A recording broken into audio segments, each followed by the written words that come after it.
someone was asking me, "Oh, you talk about movies on your show?" I say, "Well, we have this guy. He's amazing. He knows music and loves music. He knows movies of all sorts and loves movies of all sorts. The subtitle movies, the superhero movies. He's a comic book nerd. He's also a nightclub guy. He's a television guy. He reviews it all. He calls himself the Culture Blaster. He comes and goes on a rainbow." Woo! Michael Snyder, everyone. Michael Snyder, welcome. Thank you for your patience, and I'm sorry we're starting a little late today. Well, salutations to all, especially the mighty 10,000 plus who have subscribed to the Mark Thompson Show. Obviously, Albert, Kim, and mighty Mark, your own self. You know, this is a big deal. This weekend's a big deal, and I love the smell of haute couture, self-aggrandizing egomania, false humility, and desperation on a Sunday afternoon because it smells like Oscars. You know, honestly, it's so wet in California. Somewhere, I think. Yeah, go ahead. It's so wet in California this weekend that all the Oscar statuettes are being fitted for life jackets. Did you know that? It's incredibly wet. What do? All those celebrities, they enclose that little red carpet area so that they don't get exposed to the elements, I think. Yeah, it's heavy canopy action. Mark, in Hollywood, Oscar is king, though. Does that mean Emmy is queen? Furthermore, did Emmy have gender-affirming surgery, asks every Republican. I know it. I've heard it. I don't want to talk about the Oscars. Heavy canopy action should be a euphemism of some kind. I don't know what exactly it should be a euphemism for, but heavy canopy action should be something. Yeah. You got to protect yourself in intimate moments, but that's going to be the wet carpet, not the red carpet. I hope people are going to take care of themselves. I don't want to talk about the Oscars because, as you know, I disdain them. I think it's a popularity contest. But it's I will say their art. You're right. Go ahead. We can talk about that stuff next week. Let's talk about the new movies opening this weekend, and also one or two from the recent past that I think are worthwhile. One of which is an Oscar contender, believe it or not. I want to get into this, and it's amusing and amazing that on Oscar weekend, so many weak movies are coming out. But we'll start with Scream 6, which is, as you might guess from the title, the sixth movie in the serial killer franchise that began in 1996 and concerns a masked murderer or murderers obsessed with horror movies and eager to slay a bunch of attractive young folks. Who isn't eager to slay a bunch of attractive young folks these days? Anyway, by the way, if you haven't noticed, the mask seems like homage to Edvard Munch's famous painting, The Scream, and I think thus Scream. Anyway, when does a franchise become such obvious product that it loses what appeal built it in the first place? I mean, the previous Scream installment was surprisingly enjoyable as a soft reboot that went back to basics and brought original cast members back,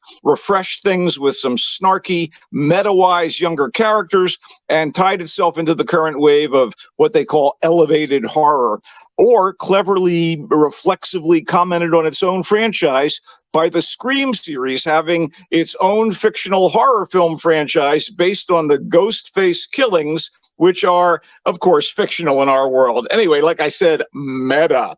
So 6 is a case of going to the well many times too often. There is a certain juicing, though, that comes from moving the series out of the small town setting it's always embraced and taking the murderous rampage to the Big Apple, New York City.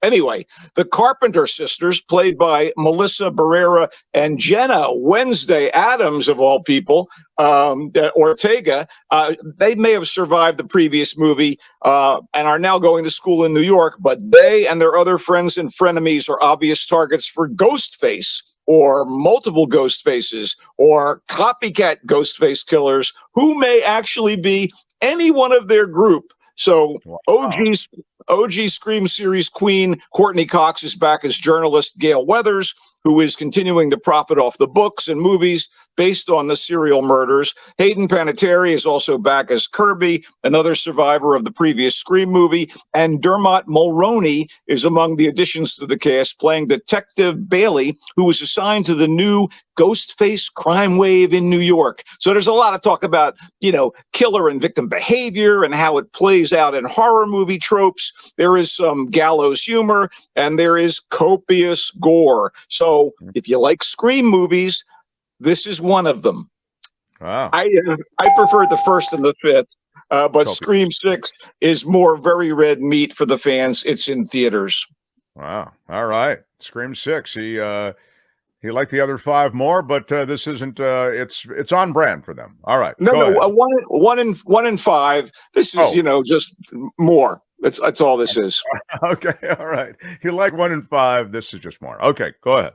Okay, it's kind of hard to diss a movie like Champions, which seems well-meaning and features a cast of talented, likable, underrepresented performers, but it too frequently succumbs to kind of heavy-handed plot elements and dumb scatological humor, which I guess is par for the course in half-assed underdog sports comedies. Woody Harrelson stars, or more accurately, phones in his usual laconic shtick for much of the movie's way too long 2-hour running time. Here's a little clue. When you got a comedy, top out at 90 minutes or you're going to lose the audience. Anyway, rather than delivering the sort of textured performance he's capable of delivering, Woody phones it in. At least that's how it seems. But the script is so predictable, albeit well-meaning, that I should probably give the man a break.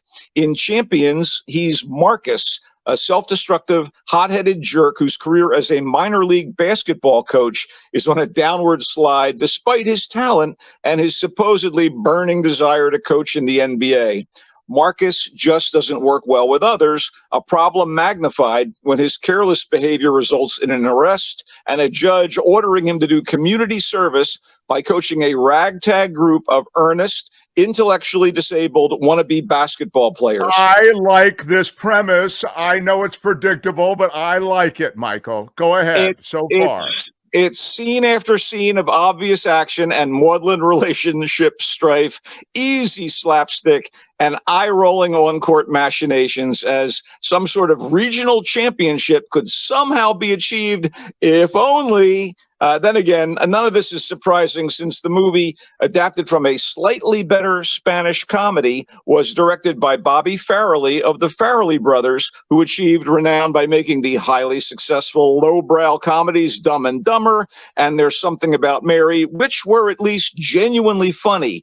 The only truly satisfying thing for me about Champions is the presence of the neurodivergent actors, unknowns who prove that they are more than able to hit their marks and nail their lines. As for the pros, Caitlin Olsen of It's Always Sunny in Philadelphia is Marcus's cynical love interest, who also happens to be the sister of one of the players on the team. Wow, what a coincidence. Ernie Hudson of Ghostbusters is on board as a well-respected coach who has butted heads with Marcus. And a national treasure, Cheech Marine, plays a civic-minded supporter of the team. I wish all of them, including Woody and those on the team, were in a better movie. Champions is in theaters. All right. Machinations is a ding word. Of course it is. Yeah. Okay, so there was a Sam Peckinpah directed home invasion movie called Straw Dogs that starred Dustin Hoffman as an intellectual and ineffectual type who moves to rural England with his hot blonde wife, and local thugs decide to have their way with her and pound him into submission. Unwelcome is a new Irish movie, the first of 3 Irish movies we're going to try to squeeze in here. Albert, do we have the poster for that? No? Unwelcome? Okay. You might not. Oh, there it is. Right. It seems to be blending Straw Dogs with folk horror, and it's kind of all over the place. Although, to its credit, Unwelcome reminds us that not all little people of Celtic folklore are lovable, rascally leprechauns. So, Hannah John Kamen, who was in Ant-Man and the Wasp, and Douglas Booth, best known for Pride and Prejudice and Zombies, are Maya and Jamie, a young couple living in a rough area of London. They're expecting a baby, but experience some urban violence that inspires them to relocate to rural Ireland, where Jamie's late aunt has conveniently left him a house. So they're welcome to the small town, but they hear of some bizarre local mythology and one specific tradition that must be enacted or bad things will happen. Meanwhile, the aunt's house is a fixer-upper that requires repairs, and the only available contractor is an overbearing patriarch type who uses his 3 loutish offspring as his workers. The contractor is played by veteran Irish actor Colm Meaney, who I love, and that's a plus. His trashy daughter is played by Jamie Lee O'Donnell of the very worthwhile and funny and charming TV series Derry Girls, and one of his 2 sons, the hulking, simple-minded one, because there has to be a hulking, simple-minded one. He's played by Christian Nairn, who you may know as Hodor on Game of Thrones. So there's an obvious threat posed to the couple by the construction crew testing Jamie's manhood, and there's the potential of a supernatural threat that soon manifests and could endanger Maya, who again is preggo. And need I remind you that goblins, elves, and such, if they exist and aren't just superstitious nonsense, sure do love babies. Oh, yeah. Anyway, Unwelcome is no pot of gold, nor is it a soggy bowl of Lucky Charms. I just wish its 2 major elements hung together better, even if it does feel somewhat slapdash by its patently silly climax. I have to admit, I was a little amused by the sheer crudeness and craziness of it. It's in theaters this weekend and available for streaming next week. Quickly, we want to talk about 2 other films, Marlowe. And Marlowe, I have to say, is a noirish crime drama set in L.A. during the late 30s and featuring author Raymond Chandler's classic private detective, Philip Marlowe, although that movie is not based on any of Chandler's novels or short stories. And it does happen to star Liam Neeson, the latest actor to play Marlowe. A list that includes Bogart, Robert Mitchum, and even Elliot Gould as a more modern version of the character in a terrific 70s update of Chandler's The Long Goodbye. Neeson would seem to be a natural to play this grizzled, down on his luck, durable guy. But this Enterprise seems like a knockoff, perhaps due to the non-Chandler source material. A novel entitled The Black-Eyed Blonde. I'm a big Chandler fan, read all his books, loved them unreservedly, and I can say this thing comes off as if it was written by a Chat GPT AI after inputting a request for a script about Marlowe, corrupt rich people, dysfunctional families, murder, drugs, prostitution, and Hollywood's golden age. Yeah, anyway, one of the weirdest things about the movie is that it stars an Irish leading man, Neeson, has Ireland's Colm Meaney back here in a supporting role, was directed by Ireland's Neil Jordan, whose stellar filmography includes The Crying Game and Mona Lisa, and it was shot in Dublin and Barcelona rather than L.A., which is pretty much CGI rendered here. So it's actually an Irish movie rather than the expected sun-bleached SoCal thriller. High-profile actors, Jessica Lange and Diane Kruger as a femme fatale mother and daughter, Alan Cumming as a perverse mobster, and Danny Houston as a sinister club owner. I expected more than the flat, even perfunctory narrative that resulted. Lacking oomph, snap, or a new slant on the classic gumshoe, Marlowe was a disappointment despite the upscale cast and the period detail. I was hoping that at very least Neeson would say, "Give me back my fedora, you mugs," or "I have a certain set of suspenders," but no dice. Anyway, Yeah. in theaters and available to rent or buy for home viewing through Prime Video, Apple TV, and Vudu. We've sort of run out of time, but I do want to just say there is a great movie I can recommend this week, and it's been out for a while. It's called The Quiet Girl, and it's an Irish film, and I believe it's nominated for Best Foreign Language Movie since it's primarily in the traditional Irish language Gaelic.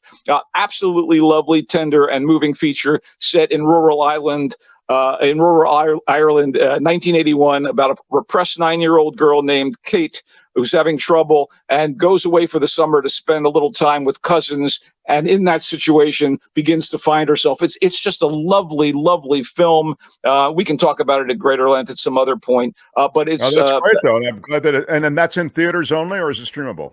No, it's in theaters and available video on demand at iTunes, Vudu, and Apple TV. The actresses and actors involved, particularly the young actress playing Kate, Catherine Clinch, absolutely wonderful. By the end credits, it had scored 2 tiers on the Snyder cryometer. It's a truly powerful emotional journey, even though it's small scale. The Quiet Girl. The Quiet Girl. We just heard about it. Marlowe.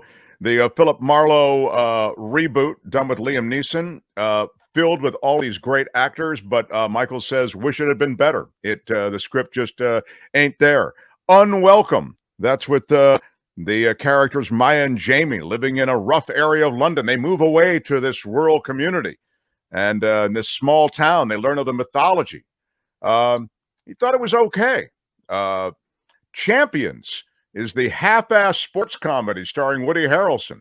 Predictable and full of that predictability and poor script that he felt made it a missable offering. Although he did give a special shout out to some of the kids they used, I guess, who were real kids in that program. And Scream, he feels the 6th iteration of Scream doesn't quite stand up to 1 and 5 that remain his favorite Scream films. Michael Snyder, you can read Michael Snyder in the Marina Times. You can find Michael Snyder oftentimes knocking around San Francisco in various haunts. And you can always hear Michael Snyder here on Fridays. Grateful for you, my friend. Sorry we started late. Thank you for squeezing it all in. He comes and goes on a rainbow. So long, everybody. Have a happy Oscars weekend. Stay dry. Happy Oscars, and send Brock Purdy a get well card. He just finished his surgery. 9 or 10. Hi, it's Mark, and I thought that was great. Hit the notification bell. You'll know whenever there's a new video being dropped, and please subscribe to our channel to help us save the universe.